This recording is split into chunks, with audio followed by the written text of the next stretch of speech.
Bom dia! Faça um extraordinário, um excepcional sábado. Estou aqui para ministrar essa palavra, né? Deus tocou no meu coração, me mostrou esse capítulo 4 da carta do São Paulo aos Efésios, o apóstolo São Paulo aos Efésios, e eu queria repartir com você aqui. Abra aí a sua Bíblia em Efésios 4, que diz assim. Efésios 4, capítulo 1. Efésios 4, achou? Efésios 4, capítulo 1. Capítulo 1. Diz assim: Como prisioneiro no Senhor, rogo-lhes que vivam de maneira digna da vocação que receberam. Veja, o apóstolo Paulo está preso por causa do Senhor Jesus Cristo. Olha o que diz aqui a linguagem de hoje. Por isso eu que estou preso porque sirvo ao Senhor Jesus Cristo, peço a vocês que vivam de uma maneira que esteja de acordo com o que Deus quis quando chamou vocês. Interessante é que alguém que está preso podia estar se lixando aí para quem está lá fora, né? Podia estar nem aí para quem está fora do propósito, para quem está vivendo uma vida de qualquer jeito. Mas o apóstolo Paulo, ele tinha tanto zelo, né? E que apesar de ser perseguido, de estar preso por causa do evangelho de nosso Senhor Jesus Cristo, porque sirvo ao Senhor, tá vendo? Estou preso porque sirvo ao Senhor Jesus Cristo. Ele está preocupado, está pedindo, está rogando, aos Efésios, aos irmãos daquela igreja, que vivam de uma maneira que esteja de acordo com o que Deus quis quando chamou a eles. Aqui ele diz assim: de maneira digna da vocação que receberam. Outra diz assim: de maneira digna da vocação em que foram chamados.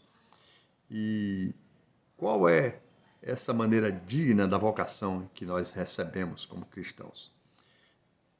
De maneira digna, onde no corpo haja discernimento do corpo, onde haja amor, onde haja o quê?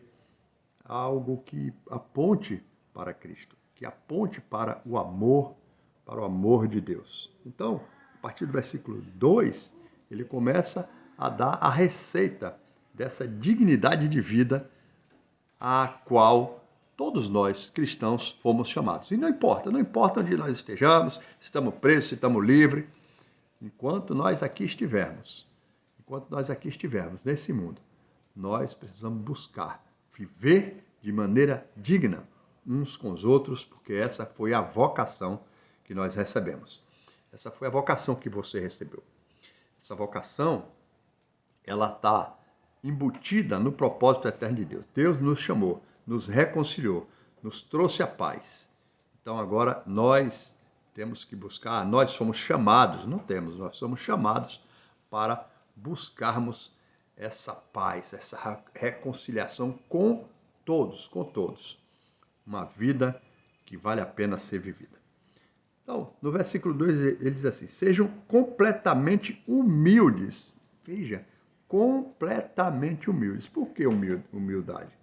Porque a pessoa que não é humilde, ele não conhece o amor de Deus.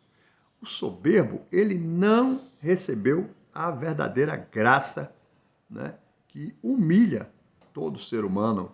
Então ele não pode ser humilde porque nem ele mesmo consegue se humilhar. Então a humildade é uma ferramenta indispensável, imprescindível, essencial para aqueles que amam o seu próximo, aqueles que fazem questão de viver em paz e de reconciliar o mundo com o seu Pai Celestial. Porque nós estamos aqui para isso, né? Nós somos os embaixadores nesse mundo. Nós fomos chamados, fomos colocados neste mundo como embaixadores do céu. Nossa pátria não é aqui. Talvez eu esteja já adiantando algumas coisas que estão descritas mais adiante nesse capítulo, mas já está valendo.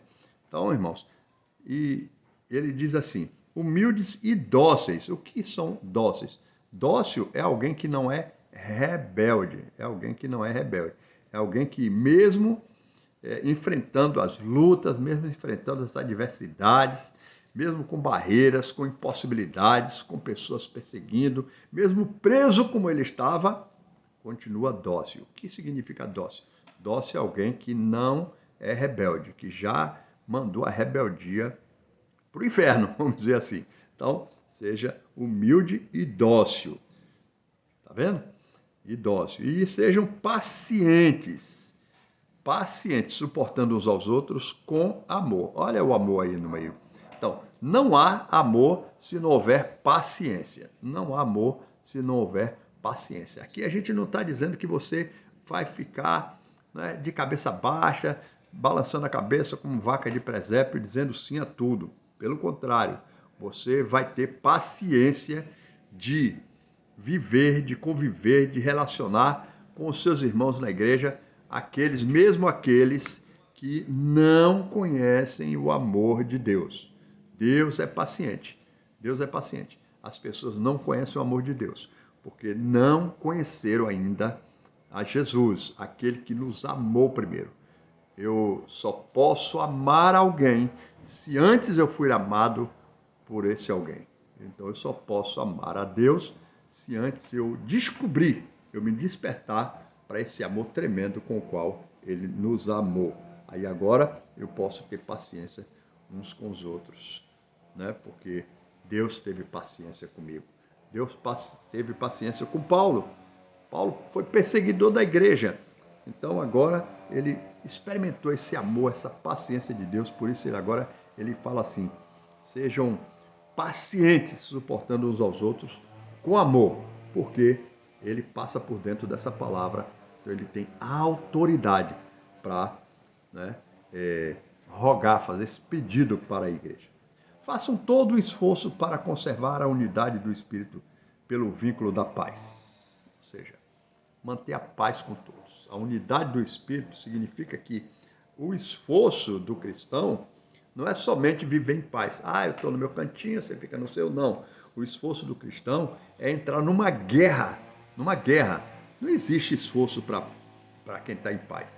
O esforço é quem entrou numa guerra para pacificar aqueles que estão em luta, em guerra, em dissensão, em divisão uns com os outros. Por isso ele diz assim: conservar a unidade do Espírito Santo. A unidade do Espírito Santo pelo vínculo da paz. Observe que a gente já falou aqui em amor, a gente já falou em paciência, já falou em docilidade, ou seja, em mansidão, a gente já falou de paz, que tudo isso é fruto do Espírito Santo, que está na mesma, que o mesmo autor que escreveu Efésios escreveu também aos Gálatas, capítulo 5, versículo 22, fruto do Espírito. É lá, depois você vê. Há um só corpo e um só Espírito, assim como a esperança para a qual vocês foram chamados é uma só. É uma só. Só há uma esperança. Quem é a esperança? Quem é a nossa esperança? Cristo em nós, a esperança da glória. Fora disso, nós vamos viver uma vida vã, uma vida sem propósito, uma vida sem esperança, uma vida de desespero, de agonia, de aflições, de angústias, de tristeza. Então, o que nos dá, que nutre essa esperança, né, para a qual, né, nós somos chamados, que é uma só, é aquilo que o Espírito Santo ministra no meu e no seu coração, a esperança da glória. Cristo em vós, a esperança da glória. Ele fala em Colossenses. Então, há um só Senhor, uma só fé, um só batismo, um só Deus e Pai de todos, que é sobre todos, por meio de todos e em todos. Então, veja, a gente aqui está confirmando algo que o Espírito vem ministrando aos nossos corações ao longo desses dias. Nós temos a consciência de que o Senhor Jesus é Deus. Ele é Deus, homem, que é Deus, né, Filho. Né? Ele é a segunda pessoa da Trindade. Então, ele está assentado à direita do Pai. Ele subiu aos céus, está assentado à direita do Pai. Agora, ele também, ele veio aqui. Ele veio aqui. E quando ele subiu, ele trouxe o quê? Ele enviou o seu Espírito. Para que esse Espírito? Esse Espírito habita em mim e habita em você, desde que você recebeu o Senhor Jesus como seu Senhor e Salvador, seu Redentor. Amém? Então, é através de nós que ele, que é um só Deus, que é o único Deus, que é Pai de todos, que é sobre todos, soberano, e por meio de todos e em todos, ele é Deus. Ele é Deus por intermédio da minha vida, da sua vida. É preciso entender essa verdade muito profunda, é preciso entender, viver isso, para que a gente possa ser responsável por tudo aquilo que nós realizamos, fazemos pelas nossas escolhas, para que a gente não fique colocando em Deus, a responsabilidade que nós é que deveríamos ter de fazer, de realizar, de ir, de decidir, e não ficar dando desculpa e estabelecendo condições para Deus para que a gente possa atender esse chamado. Ele está aqui dizendo que ele nos chamou para que a gente viva uma vida de maneira digna da vocação, do chamado que nós recebemos. Então, ele diz assim, por isso, ainda no versículo 7, e a cada um de nós foi concedida a graça, olha aí, essa graça de poder estar com ele, em nós. A graça, conforme a medida repartida por Cristo. Ele repartiu com todos. Por isso é que foi dito, quando ele subiu em triunfo às alturas, levou cativos muitos prisioneiros e deu dons aos homens. Deu dons aos homens. Então, todos os dons que nós recebemos são presentes de Deus. Agora, esse presente de Deus é para nós. É para nós, escreve aí, é para nós. Esse presente é para nós. Mas é principalmente para que a gente possa cumprir o chamado, a vocação que nós recebemos.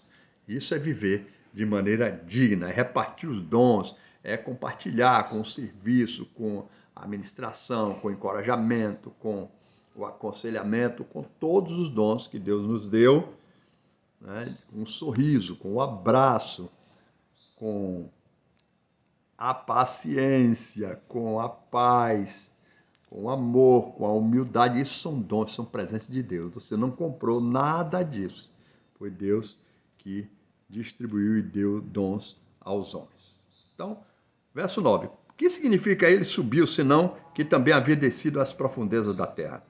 O que é isso? Ele subiu, e também desceu, havia descido às profundezas da terra. E 10. Aquele que desceu é o mesmo que subiu acima de todos os céus, a fim de encher todas as coisas. Olha, então, aquele que subiu é o mesmo que desceu. Olha, quanta gente quer subir, quanta gente quer ter sucesso, quanta gente quer prosperar, quer crescer, quer desenvolver seus dons, quer servir, até servir. São até atitudes honestas, mas que não desce às profundezas. Alguns acham que descer às profundezas é se humilhar, mas ele já está dizendo aqui em cima que nós devemos ser completamente humildes. Mas independente de ser humilde ou não, nós precisamos descer. Descer para quê? Para buscar, para beber. Beber o quê? Aquilo que o Espírito Santo disponibiliza para todos nós. O ensino da palavra, o aprofundamento nas revelações de Deus.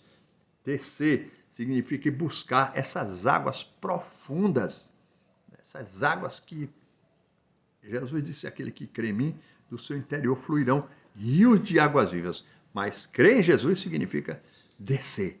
Descer para ir buscar. Buscar no Senhor. Ele que é a própria sabedoria. Buscar do Espírito Santo a profundidade da sabedoria de Deus. Ó profundidade, ó com as riquezas das profundidades de Deus. Então, a gente só pode subir, mas tendo descido. Se Jesus teve que descer para ir buscar a orientação do Pai, a direção do Pai, quem somos nós que nós queremos viver uma vida cristã superficial, rasa, sem que isso nos nos trate, nos transforme a nossa mentalidade. Nós precisamos disso. O apóstolo Paulo disse em Romanos 12 que nós não devemos nos conformar com esse status quo, com essa busca da superficialidade, na busca das coisas do raso, mas que nós devemos descer para buscar a profundidade, a riqueza da sabedoria de Deus, insondáveis que estão lá embaixo. Hoje eu vou fazer uma live sobre essa profundidade, sobre essa riqueza. Eu vou focar exatamente nisso. Quero fazer uma live rápida, porque vai ser tarde, depois das meia-noite, depois da meia-noite, meia-noite e meia, meia-noite e 29, por aí assim eu estou entrando, e você está convidado a estar conosco. Então, o que é que significa ele subiu, senão que também havia descido às profundezas da terra? Aquele que desceu é o mesmo que subiu. Ora, Jesus Cristo é Deus. Ele não precisava, ser uma outra pessoa, porque ele já veio de lá. Ele veio de lá. E nós que também viemos de lá, nós nos misturamos aqui com o pecado. Agora nós precisamos ser transformados, nós precisamos ter a nossa mente transformada. A mente de Jesus não precisava ser transformada. Ele já tinha uma mente maravilhosa. Nós aqui, não tendo a mente de Cristo ainda, precisamos buscar, mas para isso precisamos mergulhar na sabedoria de Deus, mergulhar no conhecimento das coisas mais profundas da terra, porque nós vamos subir. Nós não vamos fazer isso para subir, nós vamos fazer isso porque vamos subir. Amém?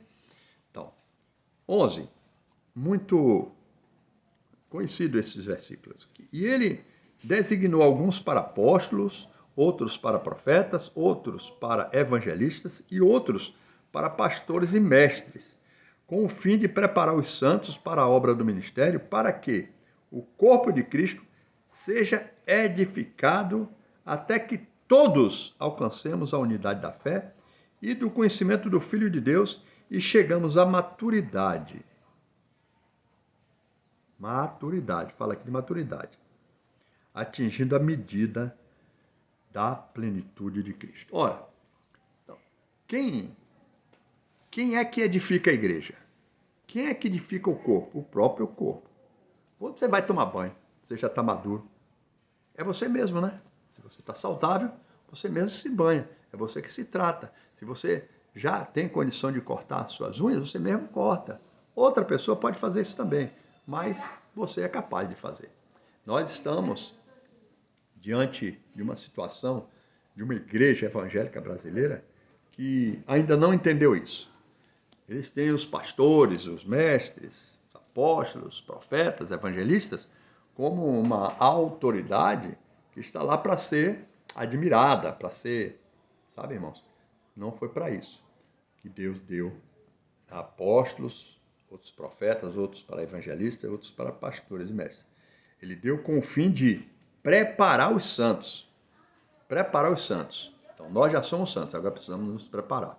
Para quê? Para a obra do ministério. Para quê? Para que todos chegamos à unidade da fé e do conhecimento do Filho de Deus. Para que sejamos maduros, atingindo a estatura, a medida da plenitude de Cristo. É isso. É para isso que deu. Nós estamos lá para isso.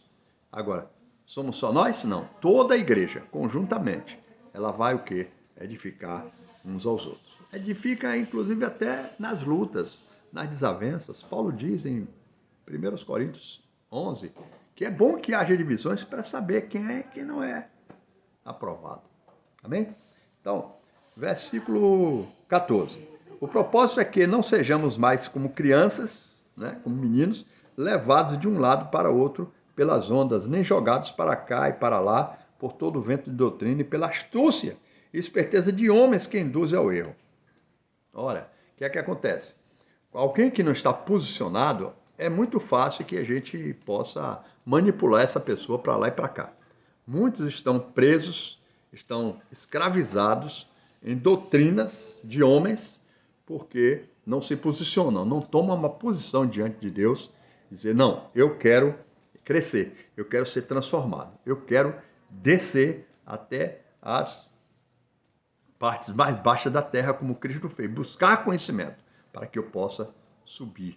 Para que eu possa subir, não. Por que eu vou subir? Já que eu vou subir, eu preciso descer. Amém, queridos? Aí ele diz assim, ele fala, induzindo ao erro. Eu não quero tratar disso aqui, porque você já sabe o que é que eu penso sobre isso. Então, antes, verso 15, seguindo a verdade em amor, cresçamos em tudo naquele que é a cabeça, Cristo. Cresçamos em tudo naquele que é a cabeça, Cristo. A gente está falando aqui sobre verdade em amor. Hoje eu ouvi uma frase interessante, que é melhor você falar, né, uma palavra dura, como alguém que está viva, alguém que está vivo, do que você levar flores sublimes no enterro de alguém que já morreu. Então, irmãos, o melindre, a forma como as pessoas estão se ofendendo quando a gente fala a verdade de Deus, o evangelho puro e simples. Paulo fala isso lá também na primeira carta aos Coríntios, que ele não pôde falar como espirituais, porque aqueles crentes lá eram carnais, viviam o quê? Se degladiando, divisão, procurando contendas. Isso é que mostra uma igreja carnal. Então ninguém pode falar nada que eles se ofendem. São melindres. Não confunda melindre com sensibilidade. Sensibilidade você deve ter, mas você deve expulsar. Que caia por terra todo melindre, todo tipo de meninice e de ofensa, porque você está ouvindo a verdade, e a verdade é a verdade em amor. Se ela não for em amor, ela não é a verdade. Dele todo o corpo ajustado e unido pelo auxílio de todas as juntas, cresce e edifica-se a si mesmo em amor, na medida em que cada parte realiza a sua função. Eu vou parar nesse versículo aqui, prometendo você que outra hora eu prossigo com o restante do versículo, que essa gravação está sendo muito longa, mas eu quero dizer o seguinte, irmãos, todo o corpo, né, isso aqui é o resultado de tudo que foi ensinado até aqui, de tudo que foi ensinado. Esse pedido de Paulo, né, de viver da maneira digna. O que é viver da maneira digna? É viver em paz, viver em humildade, em docilidade, em mansidão, viver com paciência com todos. Para isso, nós precisamos descer às regiões mais baixas. Porque Tiago fala, e Pedro também fala, que Deus dá graça aos humildes, mas aos soberbos ele rejeita. E nós não fomos rejeitados, pelo contrário, nós somos vocacionados. Então, mostre para as pessoas, demonstre, confirme o seu chamado, a sua vocação, com a sua humildade de querer aprender, de querer descer às regiões mais baixas da terra para aprender, para tirar de lá o nutriente, a água, né? A lavagem da palavra pelas águas. As pessoas precisam deixar de ser superficiais, porque só assim você vai demonstrar para você mesmo e para os outros que você é um eleito de Deus, que você foi vocacionado. Então confirme sua vocação vivendo dessa forma. Não somente aprendendo, mas ensinando aquilo que aprendeu, falando aquilo que você ouviu e que está, de fato, de acordo com as Escrituras, de acordo com o que o Espírito Santo tem ministrado no seu coração. Então, só assim, né? Dele todo o corpo, ajustado e unido pelo auxílio de todas as juntas, só assim esse corpo, que é o corpo de Cristo, que é a igreja, ela cresce e edifica-se a si mesmo. Lembra que eu falei que a igreja edifica ela mesma? Ela edifica-se a si mesmo em amor, na medida em que cada parte realiza a sua função. Na medida em que cada parte realiza a sua função. E aqui eu queria aproveitar para falar de você, o quão é perigoso você viver uma vida passiva, uma vida de passividade, uma vida que você sabe que tem que fazer as coisas e não faz, sabe que tem que realizar e não realiza. Você sabe que tem que buscar a palavra e não busca, sabe que tem que orar e não ora, sabe que tem que ser humilde e não é, você sabe que tem que ter paciência e não tem, você sabe que tem que pacificar os irmãos da igreja e não pacifica, muitas vezes até fazendo ao contrário. Então, deixa eu te falar, você não está cumprindo esse propósito de de não ser mais como criança. Porque quem faz isso, sabe quem é? As crianças. Criança que é isso, tudo briga, birra, até quando está tudo bem, eles estão brigando. Não seja assim. Não louve só quando as coisas estiverem bem para você. Não adore só quando... Isso qualquer um faz, meus irmãos. Não vá orar só quando a coisa está pegando para você. Não busque a palavra só se o pastor mandar. Vá lá e faça aquilo que você sabe. Você já sabe o que é que tem que ser feito. Então, edifique-se a si mesmo em amor. Em nome de Jesus, estou falando com você em amor, né? E você vai fazer isso na medida em que cada parte realiza a sua função. Ou seja, enquanto você vai servindo na igreja, você vai fazendo tudo aquilo que precisa ser feito. Para que você, no fim, você possa dizer: glória a Deus, obrigado, Senhor, porque o Senhor me deu a oportunidade de fazer aquilo que tinha que ser feito. Amém? Deus abençoe. Vamos orar? Pai, em nome de Jesus, obrigado por essa palavra, que o Senhor possa aplicar, né? Que o teu Espírito possa mesmo nos convencer da necessidade de ouvirmos nessa hora essa tua palavra. Nós precisamos de te ouvir, Senhor. Nós precisamos de ouvir. E eu louvo a Deus por esse instrumento que é a internet, que eu sei que o Senhor tem sustentado, Senhor, essa tecnologia para que o teu evangelho se espalhe por toda a terra. Nós estamos vendo aí coisas incríveis acontecendo. Incríveis, tudo aquilo que foi previsto lá no Evangelho segundo Mateus, capítulo 24, tudo aquilo que o Senhor Jesus preconizou há 2.000 anos atrás está acontecendo. Nós estamos vendo. Eu creio que falta pouco tempo para que o Senhor possa cumprir e que todas as coisas sejam consumadas. Por isso eu te agradeço.